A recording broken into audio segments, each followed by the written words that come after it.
Welcome. I'm Vern Cushenberry, Chief Investment Officer of Two West, and today I am going to be giving you a quick overview of our third quarter fund guide. We publish this for all our clients and partner advisors. It helps to fulfill our fiduciary duty to monitor client funds over time, and my hope is that it will also shed some light on our academic-based investment philosophy. First off, I'd like to share with you our core fund lineup. This is based on years of practical experience in balancing the competing commitments of one, adequate choice, with two, overwhelming choice, in the absence of a compelling reason to deviate from this model, and there may be many plan-specific concerns that would necessitate this, but in the absence of a compelling reason, then this is the lineup that we would propose and recommend. As you can see, it's comprised of low-cost, broadly diversified funds with an average expense ratio of 0.18%. Our investment philosophy is evidence-based and rooted in academia. We strive to make sure that all of our decisions can be backed up and supported by academic research, which is a significant hurdle. We do this because we recognize the challenge at hand in selecting good mutual funds, which is represented by the graphic at the bottom of the page here, which depicts a 15-year study that tracked the performance of professionally managed funds over that period, and showed that only 17% of those funds went on to outperform their underlying benchmark. That is what investors are paying for, so that is to similarly say that only 17% of those funds actually earned their fee. This methodology is further illustrated with this graphic, which we call reaching for return. We begin by recognizing our foundational starting point, which is consistent with the strongest and most time-tested investment advice, which is to diversify and keep your fees low. We can accomplish both of these with a menu of index funds. And then beyond that, we recognize that the pursuit of higher returns will require taking on additional risks, which is why we have such a high hurdle rate. Historically, examples of what we consider to be strong form evidence that meet this standard include the outperformance of value stocks or cheap stocks, as well as small caps, among others. Beyond that, we have what we call weak form evidence, which includes other indicators that, while they may carry some measure of meaning or some measure of usefulness, these indicators would fail to meet our standards for statistically significant evidence, and therefore can't be separated from mere random chance with an appropriate degree of confidence. We would argue that these investments do not have a place in the world of a fiduciary charged with looking after somebody else's money. We've put a lot of thought into this fund guide that we publish on a quarterly basis and tried to be very deliberate in laying this out in accordance with the most important decisions that plan fiduciaries make. And the first of those is the selection of a QDIA. We focus that process in line with the Department of Labor's suggested guidelines here, which advise fiduciaries specifically consider various features associated with target date funds, and these include costs, the shape of the glide path, proprietary versus non-proprietary.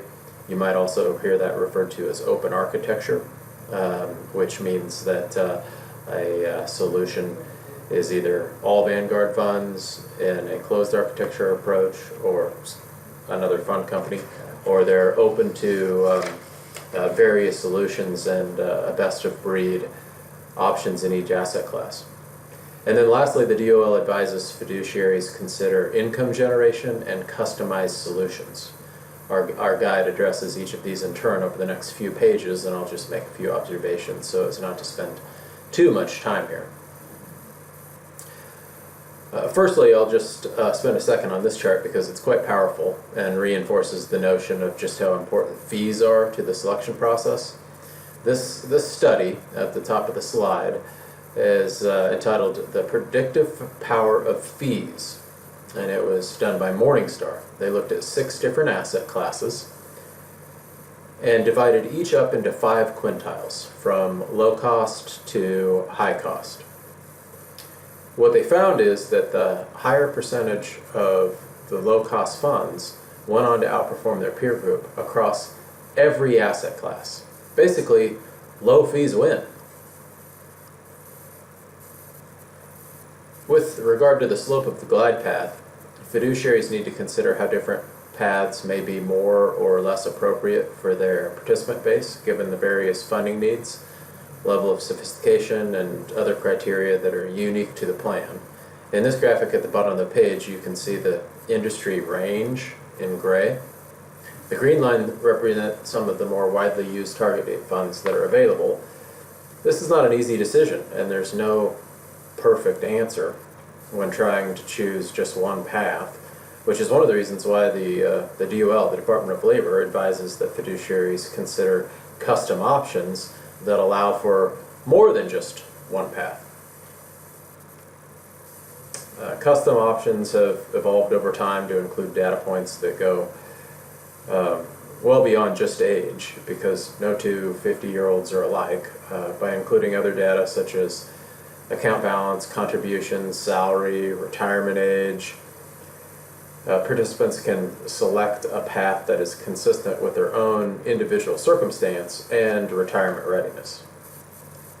This custom solution is designed to create income in retirement similar to defined benefit pension plans, and is backed by research coming out of some of our most prestigious academic programs. Moreover, these strategies have already been proven to create better outcomes in Europe, South Africa, Canada, and other countries that have been a little quicker to adopt similar approaches. We call this customized solution Goal Path, and it represents the best of everything we've been able to develop, not only to address the guidance of the Department of Labor, but also to create the most positive outcomes for participants. We rank this solution alongside several other more conventional target date funds, all of which have their respective merits as well. Moving forward, I'd like to pause on page 15 here and show a more comprehensive list of funds that we monitor both on a quantitative and qualitative basis every quarter. Each of these has an accompanying fact sheet in this guide. We monitor approximately 20,000 investments on a quarterly basis with a proprietary quantitative assessment tool. So if you don't see your fund listed here, it just means that we're not currently covering that fund with the added step of a qualitative review.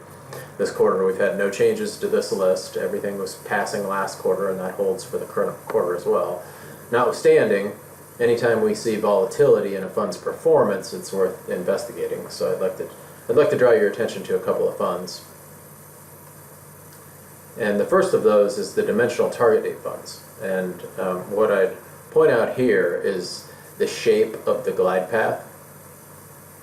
This fund has a very low exposure to stocks for participants at or near retirement.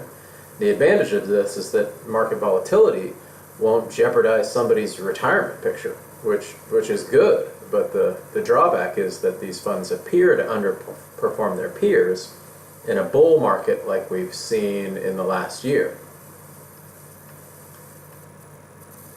So you can see that here, when you look at the fact sheet for the Dimensional 2020 Fund, 1 year performance was 3.85 versus its peer group at 4.62%.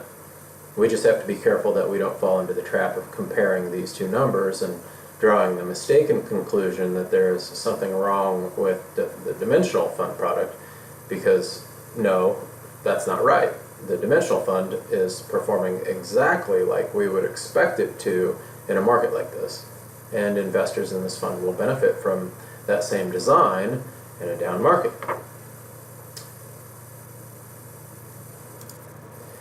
Lastly, I'd like to take a moment and talk about the American Fund's AMCAP, which is a domestic large cap growth fund that we utilize for some of our clients. If you'll recall the reaching for return diagram I shared a moment ago, this is a fund that would be a little further out on that risk spectrum. We're paying American funds to quote-unquote beat an index, and they've been struggling to do that on an absolute return basis. You can see the plus or minus here versus the benchmark over the last few years. And this alone may prompt a new search for an active manager, or we could revisit the conversation around active versus passive in this style box and potentially just opt for a passive option if the underperformance continues. We haven't taken that step yet, and we haven't begun a new search to replace this fund because they continue to be a good option relative to their peers when we consider their return in light of the risk that they're taking on. They do compare very favorably not only to their peer group but also to the index. And that statistic is measured down here in something that we call alpha. And alpha is the return delivered per unit of risk taken above the benchmark. So positive alpha is what we're looking for here. And in the last 3 years, they have delivered a significant amount of positive alpha, 0.71%, versus a peer group of 2.23. So on a risk-adjusted basis, they have been earning their fee, which is one of the reasons why they continue to be on our pass list. So furthermore, you can see in the bottom left-hand panel down here that they also compare very favorably on fees in the 11th percentile compared to their peer group. So folks, that is a very quick overview of our fund guide, which totals 122 pages, but I hope it gives you some context. Again, there were no major changes this quarter by way of watch list or fund failures. I'm happy to answer any questions offline. Just reach out to me at your convenience, and otherwise I will be back next quarter with another update. Thanks.